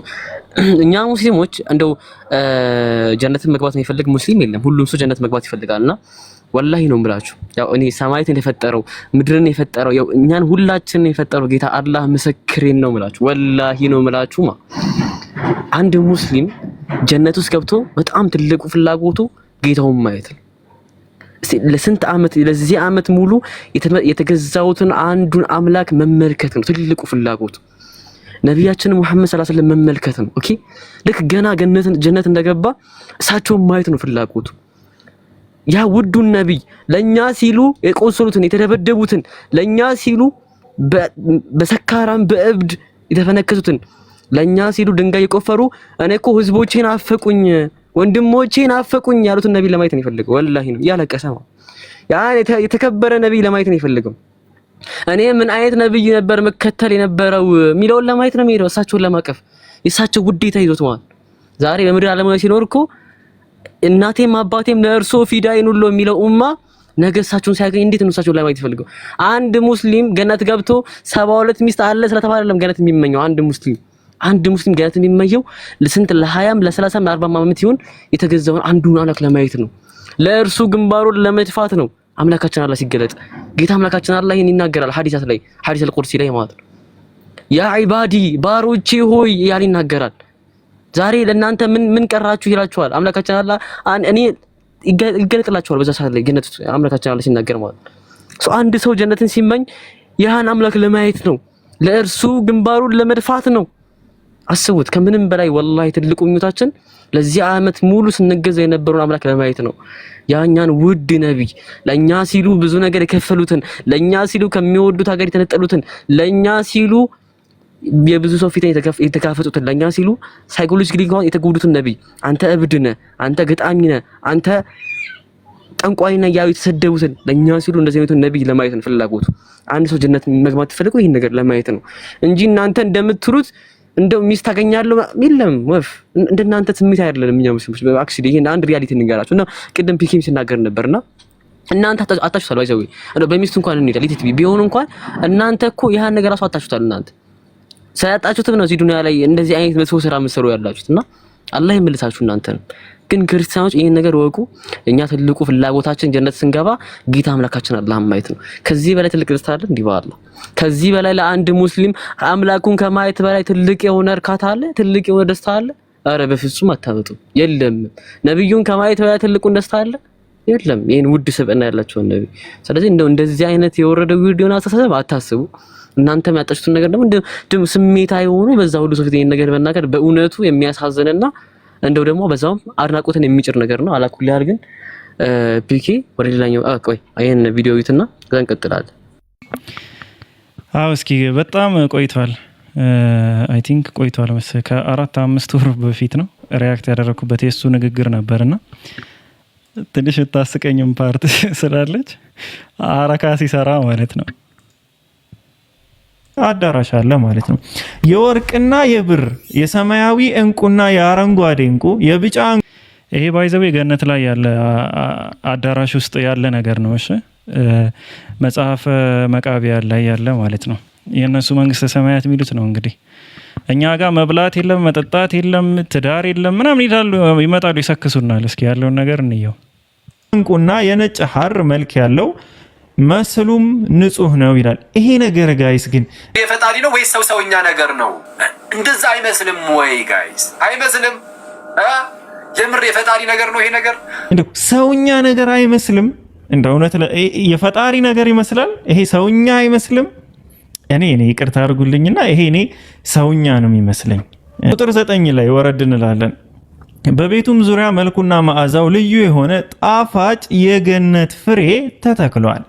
በዚያም የወይንና የዘይት ቦታ አለ። ፈጽሞም ያማረ ነው፣ ፍሬውም መዓዛ የጣፈጠ ነው ይላል። የፍሬው መዓዛ የጣፈጠ ነው። ስጋዊ ሰው ወደ እርሱ ሲገባ ከመዓዛውም ጣዕም የተነሳ ከደስታው ብዛት ነፍሱ ከስጋው በተለየች ነበር ይላል መጽሐፈ ቀለሜንጦስ ምዕራፍ 11 ቁጥር 76። መጽሐፈ ቀለሜንጦስ ማለት የአዲስ ኪዳን ተጨማሪ መጽሐፍ ነው። 80 አሐዱ የመጽሐፍ ቅዱስ ጥቅል ውስጥ የሚካተት ነው። ሌላው ቅድም መቃብያንም የጠቀስኩላቸው አንደኛ መቃብያን ቀዳማዊ ምዕራፍ 6 ላይ ያለውም እሱም እንደዚሁ 80 አሐዱ የኦርቶዶክስ አክሊል የሚቀበለው የኦርቶዶክስ መጽሐፍ ቅዱስ ነው ማለት ነው። እሺ ምዕራፍ 11 ቁጥር 75 ላይ እግዚአብሔር የቅድስት ቤተክርስቲያን ልጆች የሆኑ ሁሉ የእውነት ንስሐን እንዲያደርጉ አዘዘ፣ በሕይወት ዘመናቸው ከንስሐ እንዳይርቁ አዟል። ይህን ካደረጉ ከጌታችን ጋር ሲደሰቱ ይኖራሉ። ታዲያ እንዴት ነው የሚደሰቱት እነዚህ ሰዎች? ቁጥር 76 ምድረ ገነት በአበቦች መዓዛ ተሸልማ የተባለው አበቦቹ እንደዚህ ዓለም አበቦች አይደሉም። የመዓዛቸው ጣዕም ከምድራዊ አበባ ሁሉ ልዩ ነው። የገነት ፍሬም ከማር ወለላ የበለጠ ጣዕም አለው። ይህን ለማግኘት የሚችሉት የቅድስት ቤተክርስቲያን ስርዓት የጠበቁ ናቸው ይላል። የተቀመጡትን ነገር ላሳያችሁ ብዬ ነው። መጽሐፈ ቀለሜንጦስ ምዕራፍ 12 ቁጥር 27 ላይ አሁን ምን ይላል? በገነት የጻድቃን ነፍሳት የሚመገቧቸው እጽዋት አሉ ይለናል። እንግዲህ የጻድቃን ነፍሳት የሚመገቧቸው ምን አሉ? እጽዋትና ተክሎች አሉ ማለት ነው። ታዲያ ይህ ነገር ሰዎች እንደው ሰውኛ ነገር አይመስልም? እንደዛ አይመስልም ወይ ጋይስ? አይመስልም? የምር የፈጣሪ ነገር ነው ይሄ ነገር። ለማንኛውም እንቀጥል። ይሄ ፍራፍሬዎች የገነት ሰዎች የሚመገቧቸው የሆኑ ፍራፍሬዎች ናቸው፣ በክርስትናው ያለ ማለት ነው። ከፍራፍሬዎች በተጨማሪስ ምን አለ ነው? ራእየ ማርያም፣ ይሄ የምታዩት ስክሪኑ ላይ የምታዩት መጽሐፍ ራእየ ማርያም ይባላል። የማርያም ራእይ ነው። የጎበኘቻቸው የገነት የገሃነም ምናምን ነገር የሚዘረዝር ነው። ራእየ ማርያም ላይ እስኪ እንግለጠውና ቁጥር 28 አካባቢ ይህንን የግዕዝ ቁጥር አላቀው የምታውቁ ሰዎች ያው እንትን ልትሉ ትችላላችሁ። ገጹ ላይ ግን ገጽ 27 እንደዚህ ይላል። ከዚህም በኋላ ወደ ሌላ ቦታ ወሰደኝ፣ ከወርቅ መርከብ ላይም አወጣኝ፣ ወስዶም ከቤት አገባኝ አለች። ያቺ ቤትም ከፀሐይ ከጨረቃ ይልቅ ታበራለች፣ በውስጧም ብርሃኑ የሚያንጸባርቅ የግምጃ ምንጣፍ ወላንሳ ተነጥፎባታል። የወርቅ የብርሃን አልጋ ተዘርግቶባታል ይላል። ምንድነው የተዘረጋው ጋይስ? አልጋ፣ የወርቅና የብርሃን አልጋ። ይህች ቦታ ለማን ትሆናለች ብዬ ልጄን ጠየቅኩት። እግዚአብሔር አንድ ያደረጋቸው ባልና ሚስት አይለያዩም፣ ባልና ሚስት አንድ አካል ናቸው እንዳለ ማቴዎስ ምዕራፍ ምናምን የግዕዝ ቁጥር ነው፣ አንብቡት። ወንድ በአንድ ሴት፣ ሴት በአንድ ወንድ ተጠብቀው ቢኖሩ በሞቱ ጊዜ ከዚህ ቦታ ያገቧቸዋል፣ ለዘላለምም ደስ ብሏቸው ይኖራሉ። ይሄ ነገር ጋይስ ስለ ወላንሳ ነው እየተወራ ያለው። ከፀሐይ ከጨረቃ ይልቅ የምታበራ ደግሞ የሆነ ብርሃኑ የሚያንጸባርቅ ምናምን የግንጃ ቤት ምንጣፍ አለ፣ ወላንሳ ተነጥፎባታል። የወርቅና የብርሃን ደግሞ አልጋ አለ። ጋይስ ይሄ ነገር ግን እንደው ሰውኛ ነገር አይመስልም? እንደዛ አይመስልም ወይ ጋይስ? አይመስልም? የምር የፈጣሪ ነገር ነው ይሄ ነገር። እኔ የምር የፈጣሪ ይመስላል አሁን ይሄ። ስለዚህ እንዳልኳችሁ ነው ቲክቶክ ላይ ያሉት የእቅበተ እምነት ሰዎች አጠቃላይ ማለት ይቻላል ክርስትና ላይ በተለይ ኦርቶዶክሶች የሚያነሷቸው ፖይንቶች በሙሉ እነሱ መጽሐፍ ላይ ያለና ነገር ግን ፖለቲካ መስራት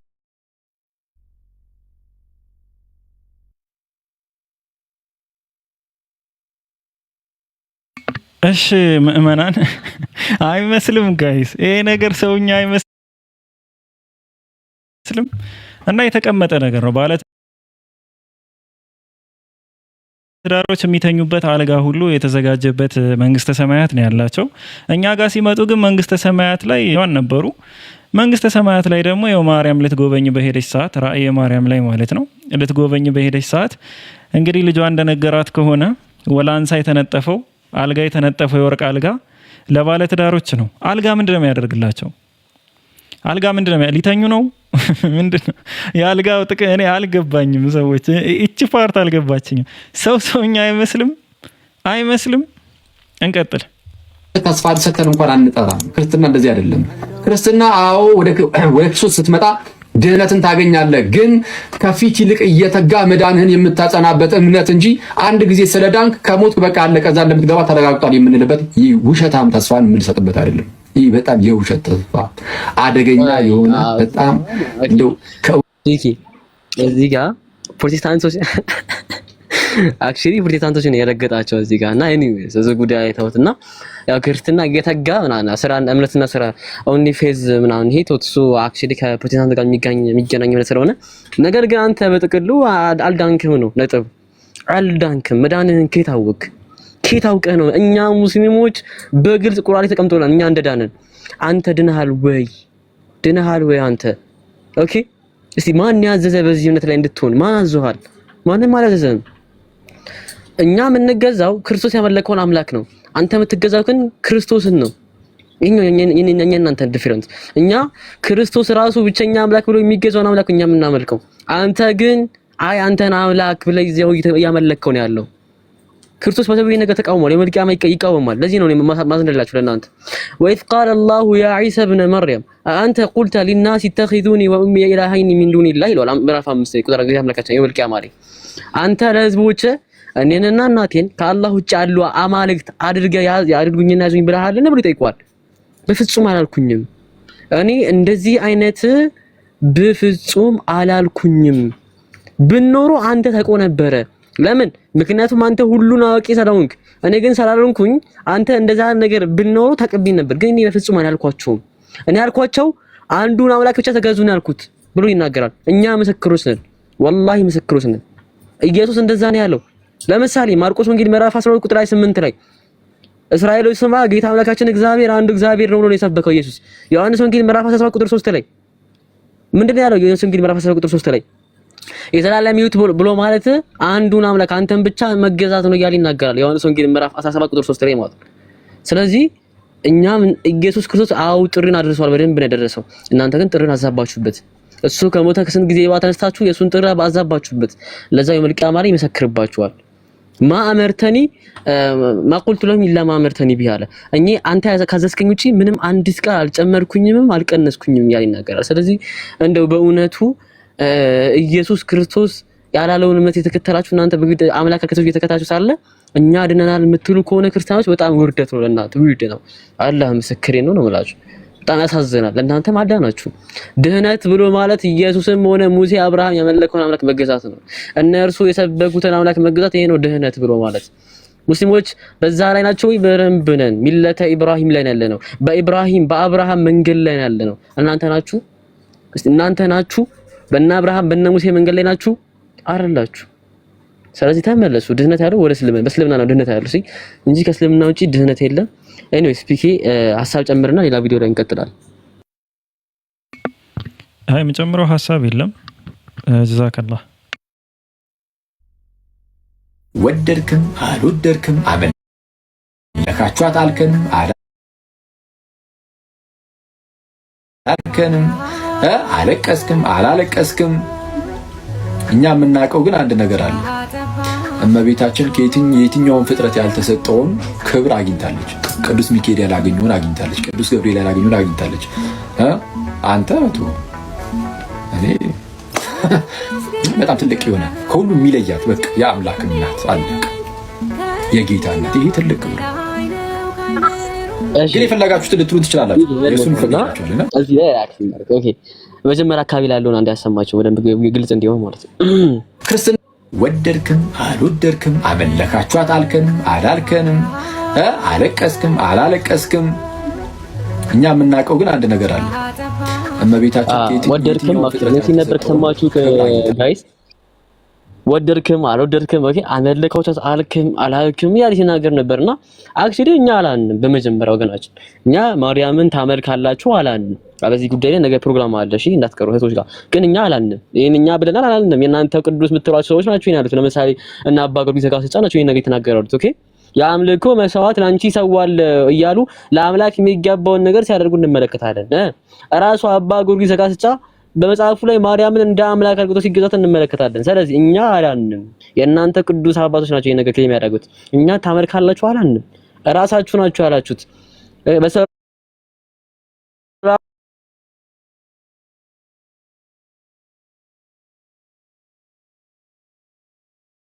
እኛ ማርያምን ታመልካላችሁ ግን ክሌም አላል። ራሳችሁ መጽሐፍ ነው የራሳችሁ እምነት ነው ክሌም ነገር ክሌም የሚያደርግባችሁ። ፍጡር በደንብ ነው ፍጡር የምታመልኩት። ስለዚህ አመለካችሁ አላላችሁም የሚለው ክሌም ይሄ የወደቀ ክሌም ነው። ታመልካታ በደንብ በግልጽ ነው ታመልኳቸውና ፒኬ አሳጨመርበትና በማስረጃ አስደግፈን ምን እንላለን? ክርስቲያንም ሰደገው ጥሩ ጀዛከላህ። በዚሁ አድቨርት ይሁናችሁ እዚያ ያላችሁ ሰዎች ማለት ነው። ነገ ሁሱ ጋር ከምሽቱ 3 ሰዓት ላይ አምልኮተ ማርያም በሚል ርዕስ ማርያም የምር ትመለካለች በክርስቲያኑ ዓለም ወይንስ አትመለክም የሚለውን በተመለከተ በጣም እስከዛሬ ሰምታችሁ በማታውቁት መንገድ ማለት ነው በጣም በሰፊ ሁኔታ ላይ ነገ ፕሮግራም ይኖራል ሁሱ ጋር። ያው ስለ ሴት ስለሆነችው ማርያም በሴት እህቶቻችን ማለት ነው ኢንሻአላህ በሰፊው ተሰማላችሁ ብዬ አስባለሁ። ዛሬ የምጨምረው ነገር የለም። ግን እዚህ አንድ ማንሳት የምፈልገው ነገር ምንድነው ከማንም ያላገኘችውን ነገር ማርያም አግኝታለች ላይ ገብርኤልም አላገኘ ምናምን ሲል በምንድነው ያገኘችው ነው። አሁን እኔ የኦርቶዶክሶች እምነት ብዙ ጊዜ ይምታታብኛል። ወላዲታ አምላክ ስለሆነች ነው ላይክ ወላዲታ አምላክ ስለሆነች ነው አምላክን ወለደች ተብሎ ስለሚታመን ነው ይህንን ጸጋ በረከት ከፍታ አገኘች የተባለው ወይንስ ደግሞ በራሷ ስራ ነው? በራሷ ስራ በራሷ ጥረት በራሷ ምላሽ ነው። እንደ ኢስላም ዓለማት ላይ ካሉ ህዝቦች የተመረጠችበት ምክንያት የራሷ ካራክተር የራሷ ማንነት ነው። ካሉ ሴቶች ማለት ነው ካሉ ህዝቦች ስል ካሉ ሴቶች የተመረጠችበት ምክንያት ያ ነው። የራሷ ካራክተር የራሷ ባህሪ አላህን ተገዢ ሴት ስለነበረች ነው። ኦኬ እሷ በሰጠችው ምላሽ ባደረገችው ድርጊት እንጂ እሷ ላይ በተደረገው ነገር አይደለም። ሶ በክርስትና እንዴት ነው በለጠች ምትሉን? በለጠች ስትሉ ላይክ ከነ ሚካኤል ከነ ገብርኤል ምናምን ባይ ዘ ዌይ ሚካኤል ገብርኤል ምናምን ብሎ አንስተዋቸዋል። ሰው እንደሚበልጥ ታውቃላችሁ ከመላእክቶች? አላህ Subhanahu Wa Ta'ala ከመላእክት በላይ ነው አክብሮ የፈጠረው የሰው ልጅ ክብሩ ከመላእክት በላይ የበለጠ ነው። ግን ደግሞ ከእንስሳ በታችን መውረድ የሚችል ፍጡር ነው ሰው ማለት አላህ Subhanahu Wa Ta'ala እነርሱ ልክ እንደ እንስሳዎች ናቸው ብሎ የገለጻቸውም አሉ። የሰው ልጅ አከበር ነው ከመላእክት በላይ የሆነ ደረጃን ሰጠ ነው ብሎም አስቀምጧል፣ ሴቱንም ወንዱንም ማለት ነው። ስለዚህ ከእንስሳ በታችም የመውረድም አቅም አለው፣ እንስሳም የመሆን አቅም አለው፣ ከመላእክ በላይም ከፍ ማለት አቅም አለው። ኦኬ ሰው ስለሆነ ብቻ ክብሩ ከዛ በላይ ነው። ይሄ ማንኛውም ሰው ተፈጥሮ ነው። ግን አሁን እሱ ከሚያወራው አንፃር ስናይ መርየም አለይሃ ሰላም ወይም ማርያምን በምን ምክንያት ነው እግዚአብሔር ያበለጣት? የሷ ስራ ነው ወይስ ከሷ አምላክ ስለተወለደ ነው? ከሷ አምላክ ስለተወለደ ነው ካላችሁ ያኩ የሷ ስራ አይደለም። ኦሬዲ እኮ የፈጣሪ ስራ ነው። ፈጣሪ በሰራው ስራ መከበርም መሞገስም መላቅም ያለበት ፈጣሪ ብቻ ነው፣ የተሰራው አካል አይደለም። ቀደምም ለጓል መቀለስ መልሰው እንደነበረው አይፎንን የሰራው ሰውዬ ነው እንጂ የሚደነቀው አይፎኑ አይደለም የሚደነቅ። እንደ ይሄ አይፎን አስደናቂ ምናምን በቃ ተአምረኛ ምናምን ትልቅ ነገር ሰሪ ይባላል። እንደ አይፎን የሰራው ሰውዬ ግን ምን አይነት ስልክ ሰራ ይባላል። ሰውየው ነው የሚደነቀው። እግዚአብሔር በሰራው ስራ ከሆነ እሷን የምታደንቁት እየሾለካችሁ ነው። ልቀጥለው ሐሳቡን ወይስ ፋሩቅ የምጨምረው ነገር አለ?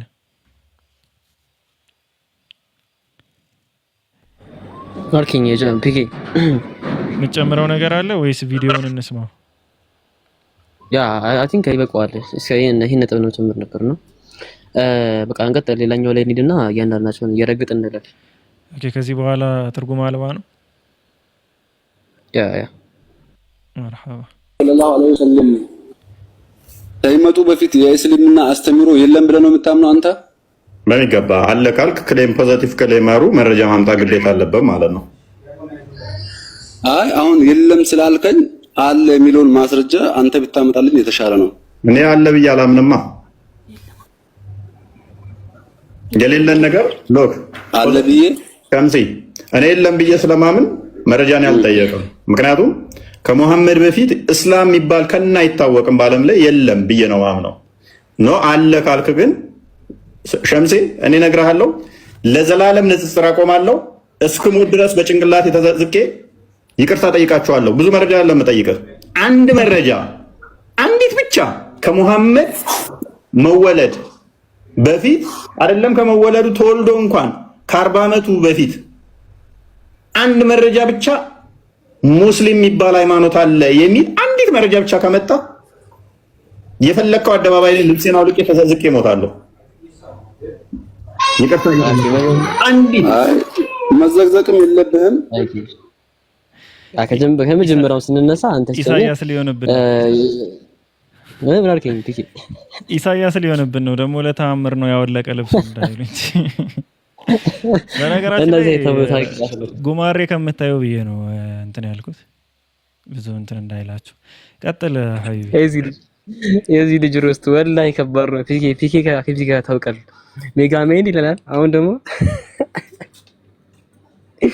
ኦኬ ሮስቱን ተውትና አንተ ሰው አትንቃዋለህ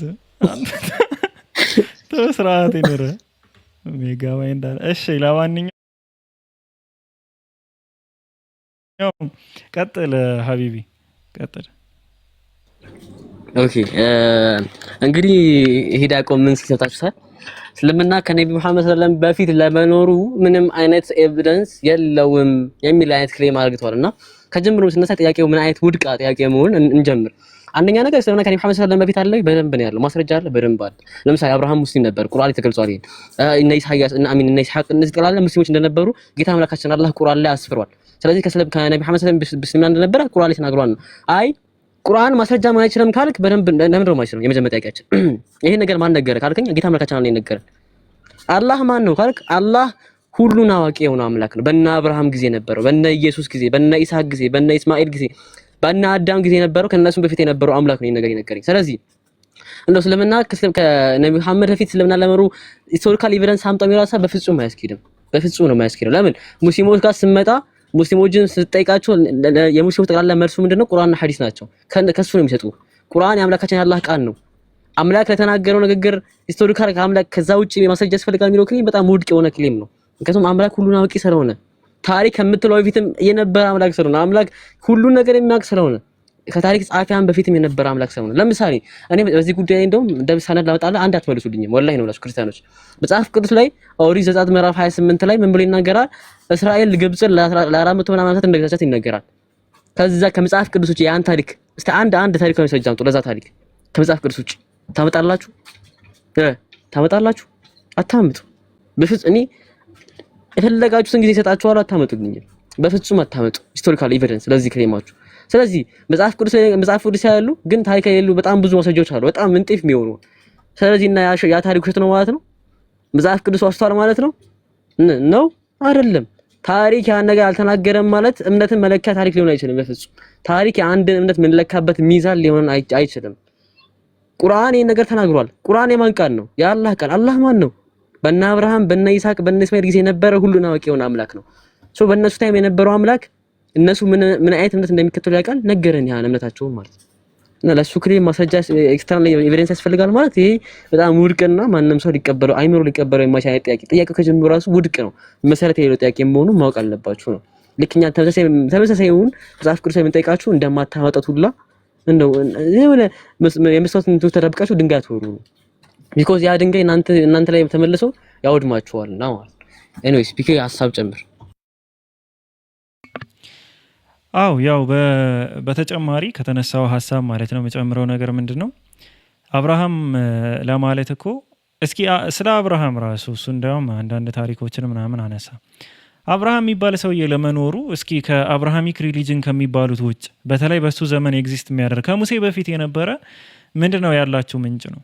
ከመጀመሪያ አብርሃም የሚባል ሰው አብርሃምና ሙሴ በጣም ብዙ ሰፊ ልዩነቶች አሏቸው። ቢያንስ የ500 ዓመት አካባቢ ማለት ነው። ከዩሱፍ በኋላ ከ300 ዓመት በኋላ ከሆነ ሙሴ የመጣ ወደ 500 600 ዓመት አካባቢ ልዩነት አላቸው። ማንና ማን? ሙሳ አለይሂ ሰላም እና ኢብራሂም አለይሂ ሰላም። እስኪ አብርሃም የሚባል ሰው ለመኖሩ ታሪካዊ መረጃ ስጡን፣ ታሪካዊ ማስረጃ እስኪ ስጡን። የአብርሃምን ሃይማኖት ተውትና አብርሃም የሚባል ሰው ራሱ ነበር ወይ ነው? አብርሃም የሚባል ሰው ኤግዚስት ያደርግ ነበር ወይ ነው? ስለዚህ ምንም ነገር እኮ የለም፣ ምንም እኮ የላችሁም። ሙሴ ዘፍጥረት ብሎ በመጀመሪያ እግዚአብሔር ሰማይና ምድርን ፈጠረ። አዳም ሲፈጠር የነበረ ማስረጃ ብዬ ልጠይቃችሁ እንዴ? የት አምጥቶ ነው እያወራ ያለው ሙሴ? ከየት ነው ያመጣው? ግልጠተ መለኮት ነው የምትሉ፣ ሌላ ምንም የምትሉት ነገር የለም። እሱ እኮ ራእይ ወርዶለት ጌታ ተገልጦለት እንደዚህ ብሎ ምናምን። ታዲያ ሙሴ ጋር ሲሆን ብቻ ነው እንደ የሚሰራ ይሄ እንትናቸው መስፈርታቸው? እኛ ጋር ሲሆን አይሰራም ነው? ኢቭን ስለ ሙሳ አለይሂ ሰላም በሙሳ ዘመን ኤግዚስት የሚያደርግ ማስረጃ ስጡን። ስለ ሙሴ ሙሴ ሙሴ እያላችሁ እኮ አሁን የምትተርኩት ሙሴ ከሞተ ከ1200 ዓመታት በኋላ በተጻፈ መጽሐፍ ላይ ነው። ሙሴ እንዲሆነ እንደዛ ሆነ እንዲመጣ እንዲሄደ እንዲነበር እያላችሁ የምታወሩት ማለት ነው።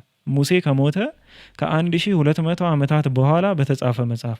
እስኪ በሙሴ ዘመን ኤግዚስት የሚያደርግ መጽሐፍ አንድ እስኪ የሆነ ፍራግመንት ነገር እስኪ አምጡ። አንድ ፍራግመንት ነገር ምንም የምታመጡት ነገር የለም። እሺ ይሁን ከነቢያችን ሰለላሁ ዐለይሂ ወሰለም በፊት ኢስላም የሚለው ስሙም የለም ብለን እናስብ። ችግር እንቀበላችሁ ሙስሊም የሚለው ማለት ነው። በእርግጥ ሐኒፍ በሚል መጥቷል። አይ ቲንክ ሆነፌም በሚል ተገልጿል። ችግር የለውም። ሰሙን እናወራበታለን። በዚህ ዙሪያ በሰፊው እናወራለን። ባይብል ጋርም በተገናኘ ሐኒፍ የሚለውንም ሙስሊም በሚል ተተርጉሞ እናገኘዋለን። እሱን ችግር የለውም። አሁን እሱን እንተውና እሽኛ ከነቢያችን ሰለላሁ ዐለይሂ ወሰለም በፊት ሂስትሪ የሚባል ነገር ራሱ ስለሌለ ኤግዚስት ስለማያደርግ የሆነ ጽሁፍ የነቢያት ጽሁፍ የሚባል ነገር ስለሌለ እሺ የለም ብለን እንውሰደው። የእናንተ ክርስትና ኢየሱስ ጋር ይደርሳል ወይ? ከኢየሱስ በፊት የነበረውን ትውልድ ተዉትና ኢየሱስ ጋር ራሱ ይደርሳል ወይ? ኢየሱስ እኮ አያውቀውም። የምታወሩትን ክርስትና የምትሉትን እኮ ስሙን ራሱ እኮ ኢየሱስ አያውቀውም። ክርስቲያን የሚለውን ስም እኮ ኢየሱስ አያውቀውም። ኢየሱስ ካረገ ምናምን በኋላ ከስንት ጊዜ በኋላ እኮ ነው የለበጣ ስም ሆኖ ክርስቲያኖች ተባሉ የሚለው ስያሜ መጣ፣ በአንጾኪያ የተሰየሙት። ኢየሱስ እኮ አያውቀውም። እኛስ እሺ ከነቢያችን በፊት አይሄድም ነው። እናንተ ጋር እኮ ኢየሱስ ጋር ራሱ እኮ አይደርስም። የሚደርስ እኮ ሃይማኖት እኮ አይደለም ያላችሁ። ኢየሱስ ጋር እኮ አይደርስም። እንደው በየትኛው እንትን ላይ ነው ቆማቸው እያወራቸው ያላችሁ? ዛሬ የሆነ ቪዲዮ እያየው ነበርና ክርስትና ሆነው እስልምና የሚሟገቱ አይነት ሰዎች እንዴት መሰሏችሁ? ይሄ ጥይት እዚህ ደረታቸውን መጥቶ እንዲህ አልፎ በዚህ ወጥቶ ከኋላ ያለውንም ሰው መምታት አለበት የሚሉ ሰዎች ናቸው። በቃ እነሱ እኮ ኦልሬዲ እኮ በትርፏቸዋል። ግን ኖ ኖ ኖ ኖ ኖ ከኋላ ያለውን ሰው ይንካ ነው። ምን ላይ ቆመው ነው የሚያወሩት? ምን እነሱ ድምጥ ማጣቸው የሚጠፋበትን ቶፒክ ይዘው ነው እንዴ እኛ ጋር የሚያወሩት? how many times days come to us? በዚህ ሀሳብ የሚቀጠል ነገር አለው ከዚህ ቪዲዮ ፋሩቅ?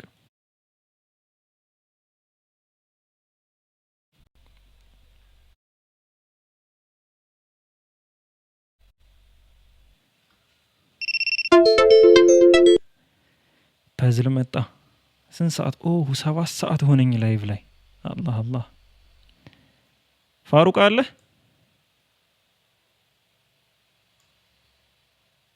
ሰላም አለይኩም ወራህመቱላህ።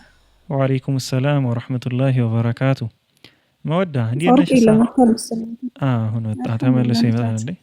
የራሱ ቪዲዮ ሰብስቦ ሰጦኝ ሲወጣል። ይሄማ ማይሆን ነው። ቆይ ኢንቫይት ላድርገው።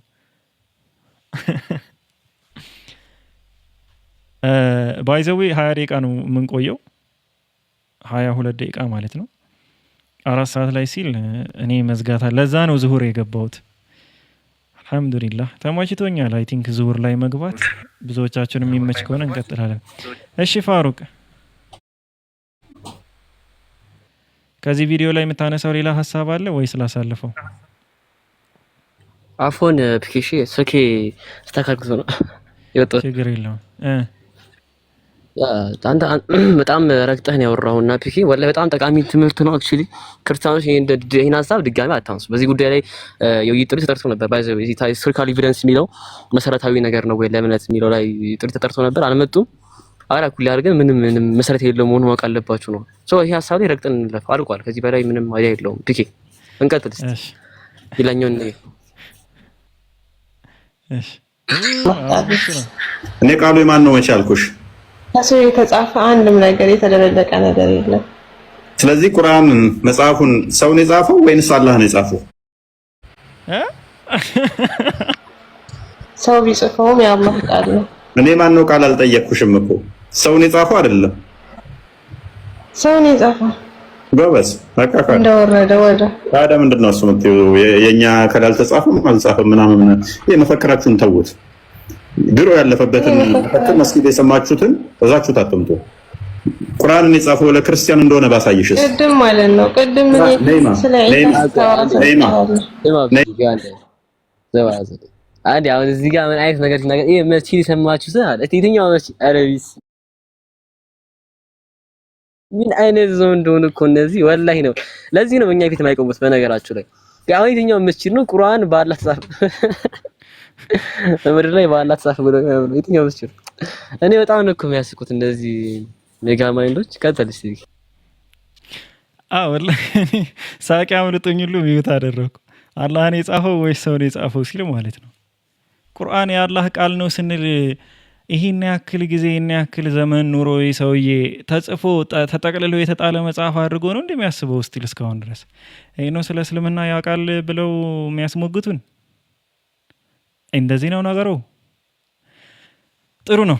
ለማንኛውም ቁርአን የአላህ ቃል ነው።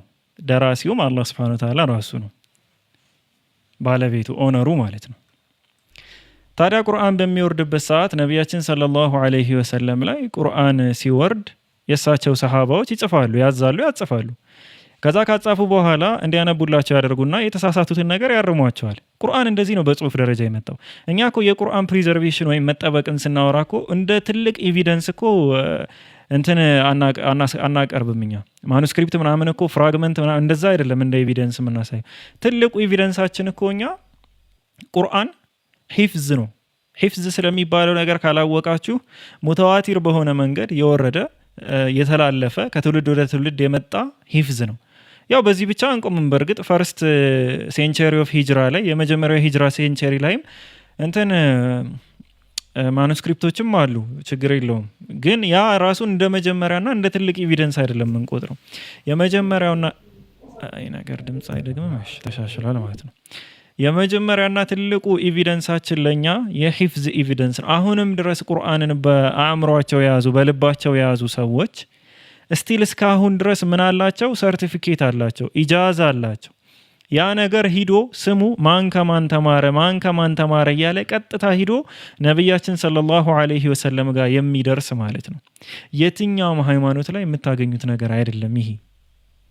በመቶ ሚሊዮን የሚቆጠር ሁፋዞች አሉ በዚህ ዘመን ላይ። 100 ሚሊዮኑም ኢስናድ አላቸው፣ ሰነድ አላቸው፣ ማስረጃ አላቸው። የምን ማስረጃ? ከማን እንደተማሩ፣ መምህሮቻቸው ከማን እንደተማሩ፣ ከነቢያችን ጀምሮ ሲወርድ የመጣ ኢጃዛ አለ፣ ሲወርድ የመጣ ማስረጃዎች አሉን እኛ። ሂፍዙ ማለት ነው። ለዛ ነው ቁርአንን ኢስናዱን ኢቭን ስንቀበለው እንኳን ሙተዋቲር የሆነ ነው የምንቀበለው። ሙተዋቲር ዘገባ ማለት ብዙ ሰዎች የዘገቡት ማለት ነው፣ ብዙ ሰዎች ያስተላለፉት። ዘይድ ኢብኑ ሳቢት እንኳን የቁርአን ሰብሳቢ ሆኖ እያወቀ ሐፊዝ ሆኖ ሰብሳቢ ሆኖ የነቢያችን ሰለላሁ ዐለይሂ ወሰለም ጸሐፊ ሆኖ እንኳን እያወቀ ለጥንቃቄ ሲባል እያንዳንዱ አንቀጾች ላይ ከአንድ በላይ ምስክር ነበር የሚፈልገው። ከአንድ በላይ ምስክር እየፈለገ ነበር ይጽፍ የነበረው ነቢያችን ከሞቱ በ2 ዓመት ውስጥ ማለት ነው። በአቡበክር ዘመን ሲጽፈው፣ አቡበክር ማለት ከነቢያችን ሰለላሁ ዐለይሂ ወሰለም ህልፈት በኋላ 2 ዓመት ነው በንግስና በኸሊፋነት የኖሩት። በዛ አመት ውስጥ እንኳን ሲጽፍ ለእያንዳንዱ ከአንድ በላይ ምስክሮችን ይጠብቅ ነበር፣ ይፈልግ ነበረ በጽሁፍ ለማስፈር። በቃል ደረጃ ሁሉም የተማመኑበት ነው፣ በጽሁፍ እንኳን ለማስፈር። እንደዛም ሆኖ በርሚንግሃም ማኑስክሪፕት አለ፣ የሰንዓ ማኑስክሪፕት አለ፣ ወደ 926 እንትኖች ያሉበት ማለት ነው። የሰንዓ ማኑስክሪፕት ከ15000 በላይ ፍራግመንት ያለበት ሰንዓ ማኑስክሪፕት የ7ኛውና 8ኛው ሴንቸሪ ላይ ከ7ኛው እስከ 8ኛው ሴንቸሪ የሚባል ማለት ነው። ያ ማለት ፈርስት ሴንቸሪ ኦፍ ሂጅራ ላይ ጀምሮ ዴቲንጉ የሚቀመጥ ማለት ነው። የበርሚንግሃምም አለ 548 አካባቢ ጀምሮ እስከ 649 አካባቢ ማለት ነው። ይሄ ሁሉ ምንድነው? መጽሐፍ ቅዱስ ላይ የሚባለው ታሪክ ላይ የሌለ ነው ጭራሽ። በጣም ኦልድ የሚባለው ፍራግመንት እኮ የዮሐንስ ወንጌል ላይ ያለች ነች። 5 ጥቅስ ያላት ናት።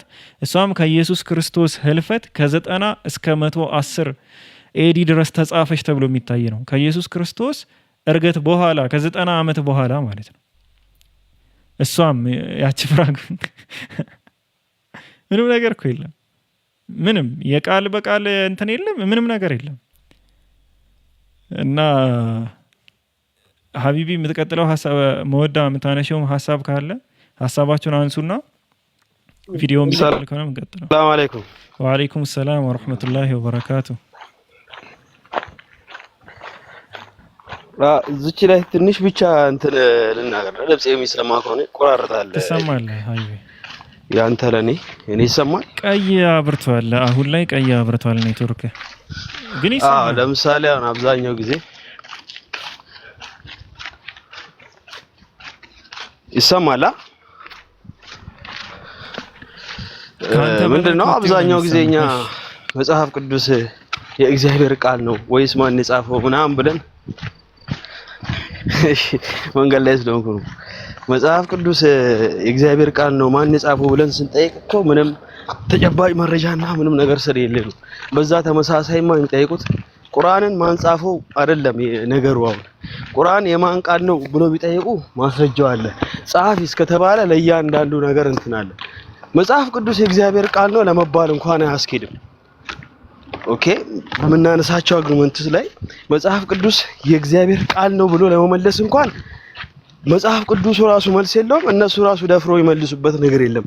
ማን ጻፈው የሚባለውን ደግሞ የተለያየ ነገር ብዙ ሰው ጽፏል ይላሉ፣ ግን ለእያንዳንዱ ነገር ምንም ማስረጃ የለም። ምክንያቱም ተጨባጭ ነገር ወይም ማስረጃ ስለሌለ ያን ነገር ያመጡትና ከቁርአን ጋር ያወዳድራሉ። አሁን ምንድነው ያሉት? እዛ መስጊድ እየሰማችሁ ያደጋችሁትን ይዛችሁ አትምጡ ምናምን። አላህ ነው የጻፈው ወይስ ሰው ነው የጻፈው ብሎ እንዴት ይጠይቃል? ቁርአኑ መጀመሪያ የማን ቃል ነው ማን የጻፈው ሳይሆን ምንድነው የሚጻፈው ነገር የሚባለውን ነገር ያዝ ማድረግ አለባቸው። አልሐምዱሊላህ እኛ ሙስሊሞች ለሁሉም ነገር ማስረጃ አለ። ቢያንስ ወደ 40 የሚጠጉ ጸሐፊዎች አሉ፣ በዋናነት የሚታወቁም አራቱ ኸሊፋዎች ራሱ ማለት ነው። እና አግሪመንታቸው የሚያስኬድ አይደለም ነው። መጀመሪያኛ መጽሐፍ ቅዱስ የእግዚአብሔር ቃል ነው ማን የጻፈው ስንል ለሁለቱም ምንም ነገር ስለሌለ ነው። ኦኬ ማን የጻፈው ሲባል በመንፈስ ቅዱስ ተመርተው ጻፈው ይባላል። ለዛኛው ነገር የትኛውን የጻፈው ማን የጻፈው እያንዳንዱን ነገር ማስረጃ የለም። ኦሪትን ሙሴ ጻፈው ይባላል። ኦሪት ላይ ገብተን ስናነብ በመናገኘው ዘዳግም 34 ላይ ሙሴ እንደሞተ ነው የሚናገረው። ኢያሱ ጻፈ ይላሉ። ኢያሱንም ስንሄድ እሱም እንደሞተም ይናገራል። እና ሌሎችም ይሄ ነገር አምጥተው ከቁርአን ጋር የሚያያዙት ነገር ነው እኔ ግራ የሚገባኝና እንደ ወንድነታቸው ወይም ደግሞ እንደሚያውቅ ከሆነ ወጣ ብሎ ነው የጠየቅም ነው እንደ ውሻ ቤቱ ላይ ዝም ብሎ ከሚጨው። ኦኬ እሺ ቀጥሉ። አፎ መርሃባሽ ጀዛከላህ ሀይፊ። አይ ቲንክ ሴና ወይ ማሂ ጥያቄ ያላችሁ መሰለኝና የእናንተን ጥያቄ አስቀድመን ወደ ሀሳቡ እንመለሳለን።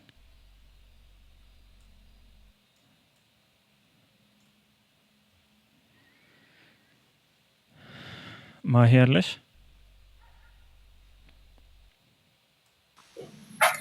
ሰላም ፒኪ፣ እንዴት ናችሁ? አልሐምዱሊላህ ሰላም ነው አለሁ። ሰላም ነኝ ማሻአላህ። መወዳን ታውቂያታለሽ? ማናት? መወዳ አዎ አላውቃት። ተዋወቂያት? ጥያቄ አለ። መወዳ ትባላለች። ያው ጥያቄሽን ለሷ አቅርቢ ብዬ ነው። አንተ መመለስ ያቅተሃል እንዴ? እኛ ጥያቄ እኔ እኮ ይፈራል። ጥያቄ ከበድ ያለ ነገር ጥያቄያችን ነው። ከበድ ያለ አይደለም። ጥያቄያችንን ይመለስልን መልሱ እኮ ወደ አንቺ ልመልሰው። ወዴት ነው የምመልሰው?